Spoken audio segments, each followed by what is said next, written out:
Welcome back to Gulf Coast Today. Now, there's plenty of movie news today, like I mentioned Lion King earlier, and including a tribute to a man who helped shape the biggest film franchise of the last decade. Here's David Daniel with the Hollywood Minute.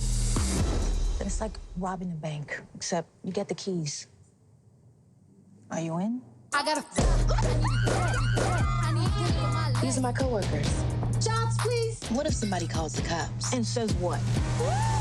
I spent $5,000 at a strip club. Send help. Here's your first look at Hustlers, with Jennifer Lopez and Constance Wu leading the cast, about former strip club workers out to rip off their Wall Street clients. Hustlers is inspired by a true story. The film opens September 13th. This is what you want, and I'm going to give it to you. More Thor for Taika Waititi. According to The Hollywood Reporter, the man behind the 2017 hit Thor Ragnarok has signed to write and direct the next Thor movie. No word yet on a plot, release date, or even an official title for Thor 4. How are you? Hi there. Some of the celebrations at San Diego Comic-Con will have a note of sadness as they pay tribute to Stan Lee. The Marvel Comics legend died last November at age 95, and this weekend he'll be memorialized at 3 different Comic-Con panels.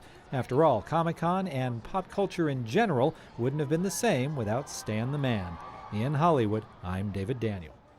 Stan Lee, super cool. And like you said, I mean, you know, the Avengers just snowballed into something I think nobody could ever dream of, and I'm excited for the next chapter, but sad to see Stan pass away. I know, and I'm super excited to see that Hustlers movie. Looks J-Lo never disappoints, and I heard that, you know, she had A-Rod in the strip clubs preparing for that film. And true story, so it's got my interest as well. I love those. Exactly, we got I love those Cardi B true in story there, movies. Lizzo, Keke Palmer, so that was going to be a really good one. And Constance Wu, who I loved in Crazy Rich Asians, so that's going to be really fun.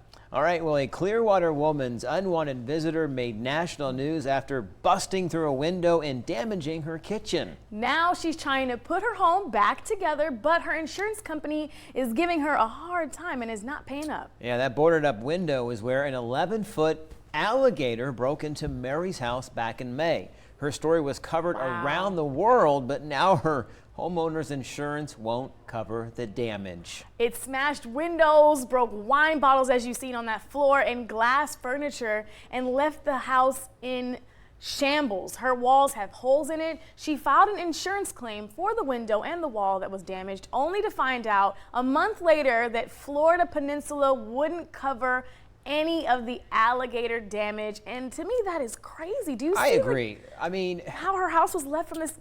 I mean, I understand it's rare, but there should be some type of clause exactly. in the insurance, and, you know, and that's in my her beef policy with for a something lot of like those that. insurance companies. Yeah. Is they'll find, you know, you pay them every month after month, year after year, and then when you need them, they'll find the loophole. That Like, they we don't can't have to do pay. it. And it's Oh, like, I'm sorry. what if it was your It was house? an alligator. It had a tail. What We if it only was cover your if house? human beings, you know, wreck your house. And in Florida, this should be something that's just already on Exactly, there. it's Florida, not Alligators, Alaska. Crabs, Yeah. anything that can walk up to your door.